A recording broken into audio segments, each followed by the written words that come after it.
And paintball is a what have you done for me lately sport. So as it stands right now, we are in Texas. We are at the 4th event on the precipice of World Cup, and both these teams have a chance to win this tournament.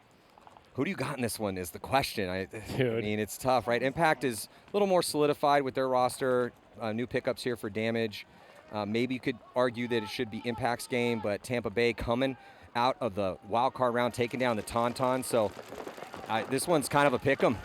Yeah, not that I've been very great at this. You're setting me up for failure, but I am going to choose Damage in this one. I loved what I saw in that first wild card match against the Tauntauns. Well, good 5-on-5 break for both these squads. Impact going to be starting from the red side, keeping 2 bodies in that back center. Still here, as a running referee is going to get in and check out JC. It looks like he's good to go. And very quickly, Dalton Vanderbilt. Dalton was lights out in the prelims. If he continues to play that well on the D side and Impact wins this tournament, could be an MVP. So on a slingshot, looks like going around Cornell. Tyler Harmon going to get into the snake. Yeah, not a lot of action from Keith Brown. He's pretty content sitting in that mini wall trying to shoot Snake Way. I think he's waiting for a JC to get into the snake, which he does. Crawling up to the snake too. That's going to be Keith's cue to start making that move. He's on the wrap, looking to make it happen, but with Dalton in that Dorito 3, it is going to get tough. Great comms from both squads here. Better field position currently for Impact with Justin Cornell here in the snake. Keith's going to join him though. So Keith Brown for Tampa Bay is going to get in and get through that treacherous gap. Yeah, great job by Keith Brown. JC had the snake to himself here for a bit, and the only hold there was Jacob Edwards from the Dorito 1, and it's not a great way to stop JC, but cool, calm, collected. Impact taking their time. Good answer from Keith Brown. Mouse making his way out to the tortilla tower to back up Keith. Yeah, so slightly, and when I say slightly, I mean by 1 bunker better field position here for Impact with Dalton at the D3, but just as I say that, Chris Shear makes his move and mirrors up Dalton Vanderbilt. Tyler coming straight out to the wire here on the snake side. I think he's going to prepare to send JC up to that next knuckle as soon as he feels he has enough control. Yeah, so battling down the sideline here. Alex Mouse Goldman putting paint. You don't have great shots standing up. I mean, Alex is not a short guy, and you have a little bit of shit. So you see how low that Tyler Harmon is. Oh, and just as I say that, he picks up and gets shot by Mouse. That must have been from Mouse. There's a little shot over the top of the Snake 2 position, and Tyler was down low, but as he came in, Mouse had a stream there. Beautiful kill by Alex Goldman. I am wondering if it was Alex. Marcelo's on the Dorito side in the back center wrapping, but while that happens, there's a penalty on Dalton Vanderbilt. Penalty on that D side, and it's not going well here for Impact in point number 1. Coaching staff has seen enough. They're going to concede the point. Maybe it was, but the way it splattered off his goggles, and always yelling audibles. Not always, but occasionally he'll be yelling some sort of bit of information right before the point, and based on the read that he sees on the box. And that's really been the big difference in these games so far. It's small adjustments. It may look like a player's going to the same spot, but they take a slightly different route, change the direction of their gun, looking for that quick kill off the break. So Impact now so they go doubling up the back center, but an aggressive run all the way up on the D side and going to be dropping that body. So chasing a point, bold play call. Dalton taking the walk though, but they do get a body up to the middle with, I believe, Nick Laval. That was the no check off Dave Baines was talking about, but Nick Laval lets Keith Brown into that snake. Great job by Keith to get through that deadly zone. JC crawling up into the snake 1, trying to answer Keith's response in the snake. That early death by Dalton didn't open up anything major, but Marcelo dying out of the back center. Uncharacteristic early death for Marcelo Margot out of the back center, and that is going to even up the body count for a piece here. Phil outside wide, as able to get Mouse out behind Keith. Keith's in snake 2. And there goes Shear. Shear gets across the gap from D1 or D2 into D3. Laval has gone off the snake and is actually focusing on the D side now from that middle brick. Yeah, he was forced to switch. Now that Mouse and Keith are wide, Nick had no job left over here. He's still looking to catch Keith crawling around snake 2, but that early death from Dalton is forcing him to switch sides. Well, JC in the snake 2 trying to take it over. Yeah, well, he's now figured out that Chris Shear has made his move into D3. He looked at the angle that incoming paint was coming from, and he's like, oh, wait a second. Oh, he's in D3? All right, now I know. Yeah, I don't want any. I'm going to look this way. So he needs to tell him, yeah, so he's telling Tyler that. Tyler's going to take that communication crossfield with his big voice, and then Tyler's going to crawl up and go into outside snake 1. Nick preparing for the worst, loading while he can, putting half pods on the ground at his feet, so as he gets tighter and tighter in that brick, he can load from his toes instead of his back. Yeah, got to be careful, though. You don't want to pick a pod with a hit on it up, though. Yeah, scary moment. Keith actually has a pretty solid angle when he does get control of Nick in that brick looking inside. So with the way this stands in Tampa Bay and some good outside and up spots in D3 and Snake 2, and with Laval up the middle going back and forth Snake side and D side, Impact chasing 1 point, and even on the count, probably going to be a longer point, and maybe not anymore, as Jacob Edwards going to be another uncharacteristic early death here from Jacob Edwards as he dies out of D1. I think that was Tyler Harmon on the cross from Snake 1. One body advantage here for Impact. Great communication on Impact. Figured out they now have the one body advantage. Just sheer over there in the Dorito 3 by himself. Keith Brown and Alex Goldman over here on the Snake side. But we can't even predict these games at this point. We've seen so many swings, so many bad situations come back. We'll just see if Impact can capitalize. JC working with Tyler Harmon, getting down the Snake, working on getting closer to Keith Brown. If they can find a way to clear out Keith Brown, they'll be in a really good situation. Here comes the move, though. Chris Shearer comes through, and he's going to get the kill, and he stays alive. So Chris Shearer trying to change the story of this one. Going to even up the body count, and he has a dominant position. Tyler finds him.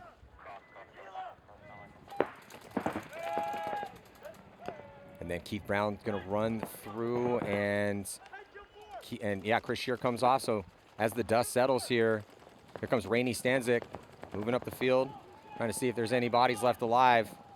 And Tyler quickly figures it out. Kill 5, and we got ourselves a tie game. Great job by Shear to make that counterattack, but JC was having none of it. He goes forward, bunkers out Keith Brown. In that chaos, Alex Goldman dies. And what do we keep saying? You have to keep going down the field, but it's so smart, it's so risky, but it's the only way to win. We've seen so many high body situations squandered. And the Snake side's a war of attrition.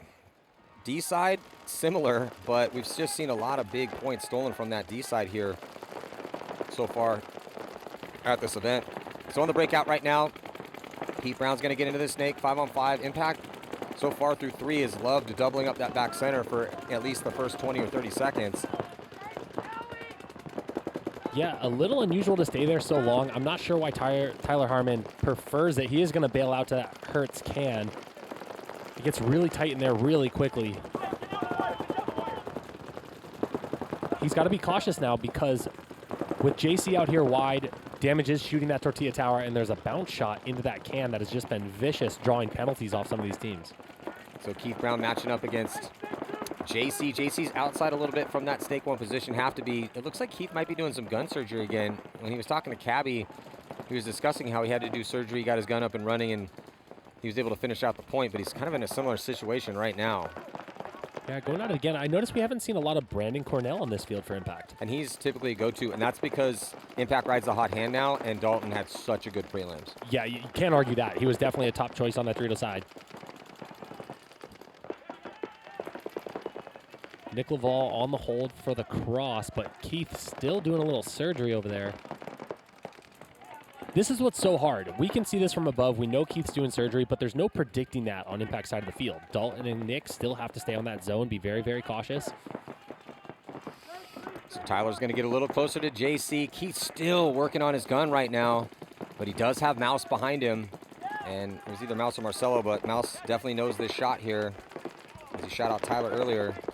This is what pro players have nightmares about. Marcelo in that mini wall, trying to get eyes on the field. He's on the cross, holding Dalton Vanderbilt right now while Keith's doing work. And that's not just a fun, entertaining exaggeration, Greg. I still have nightmares. Oh, absolutely. I don't think it's ever going to end. Mine was always I slid in somewhere, had everybody to shoot, and I didn't have a gun. No gun. It's terrible. You had that one too, huh? Yeah.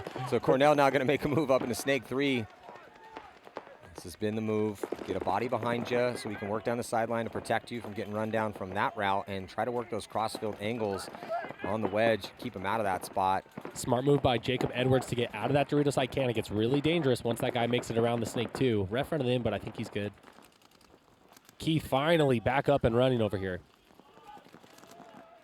With the quick kill on Dalton Vanderbilt, first attempt. Oh, huge kill. Crossfield on Dalton Vanderbilt, who's, again, been a tip of the spear for them on that crucial side.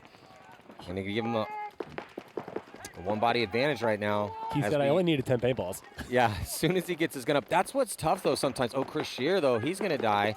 That's going to even up the body count. You know how that happens sometimes, right? Guy's had his gun down for 5 minutes, and then he finally gets it up, and you've just forgotten about him. Absolutely. Because no one has shot at you from that angle forever. Got to turn the webcast on. I told him to stay careful.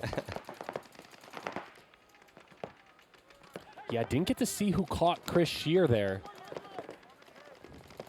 But still, just a massive kill. Yeah, back to a 4-on-4. Yeah, back to a 4-on-4. It takes the big attacker off the D side. They still have Jacob Edwards over there, and he's a big attacker as well, too. But it takes an option away from damage here in this tie game. Could elongate this point even more. Still tied. Cornell posted up, crossfield.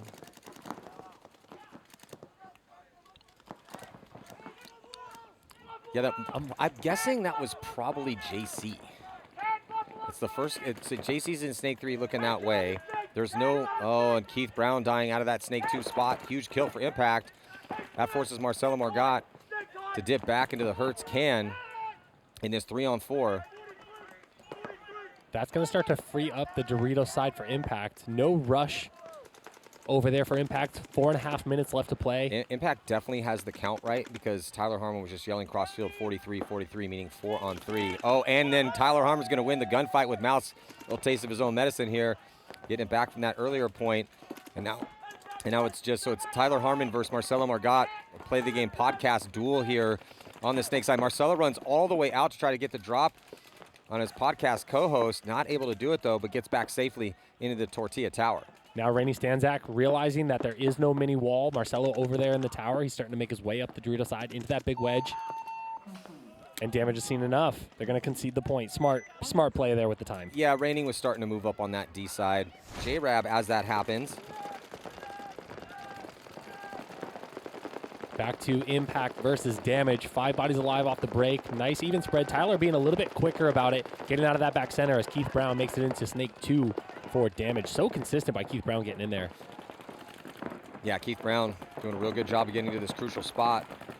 Definitely one of the most important bunkers on the field. JC, though, for Impact also is constantly in that Snake 2 spot. Hasn't got shot off the break too often.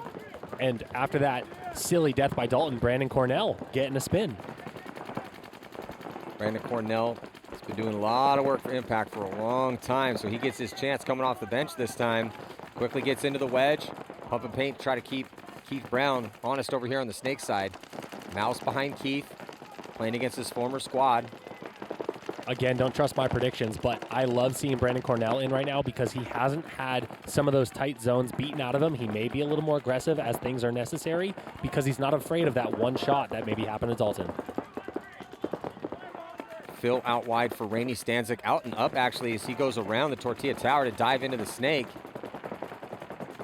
That's going to pull Marcelo Margot's gun over here from Damage in the back center. Yeah, Marcelo still at that back center spot, which is totally fine right now, as they have some time to work with, but Marcelo is not going to spend the rest of the game there as they are chasing a point, and there's only 2:30 left to go. Here comes Mouse. He's going to join Keith. So we got the 2 speed demons in this league here playing together now, and not feeling any pressure. Mouse going to pop the top, try to get his shot inside as Keith crawls up into Snake 3. I'm a little surprised we're not seeing more out of Brandon Cornell yet. Marcelo switching back and forth in the back center. He is the only hold on that Dorito side. Brandon Cornell's got 2 players in front of him. Nick Laval on the cross, so he's on a bit of an island, but it's his opportunity right now. Yeah, but they have the lead to protect, and there's only 2 minutes left. How many times have you told me that and they squander it? Not Impact. Yeah, but it's also worked out well. I mean, it's not like they lose every single time. That is the more higher probability play.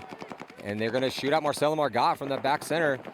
Might have got shot in a move, though. I just looked back and saw him walking off. But Marcelo, regardless, walking off, not going to be an option here on a close. Keith Brown still alive, though.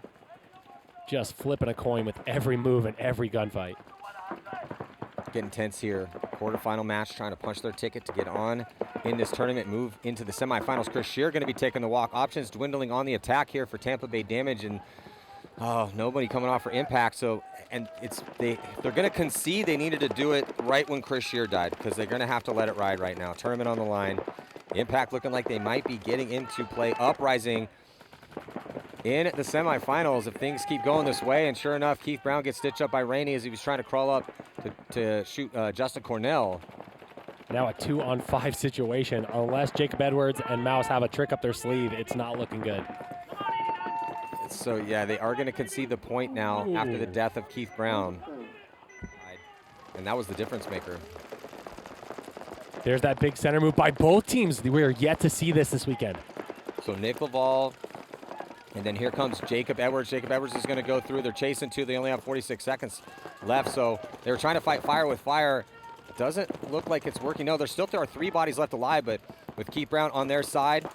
And then there goes Justin Cornell. So just 2 with Brandon Cornell. I can't see who that's in the back center. Marcelo Margot is going to get shot. So I think it's a 2-on-2 right now. Rainey and Dalton versus Keith and Mouse. Yeah, but they have to push the issue. Mouse gets across. Really has to just put a guy in to make a move. Misses his shot on Brandon Cornell cross field. So it's Keith Brown and Mouse, and they have the fastest wheels in the game here. Mouse comes across, tries to get the shot on the back center, but I think, yeah, Impact is eating up enough time because there's under 10 seconds left to go. So Damage is going to make this one respectable on the scoreboard as Mouse gets in to hit the buzzer with just 2 seconds left. So Edmonton Impact.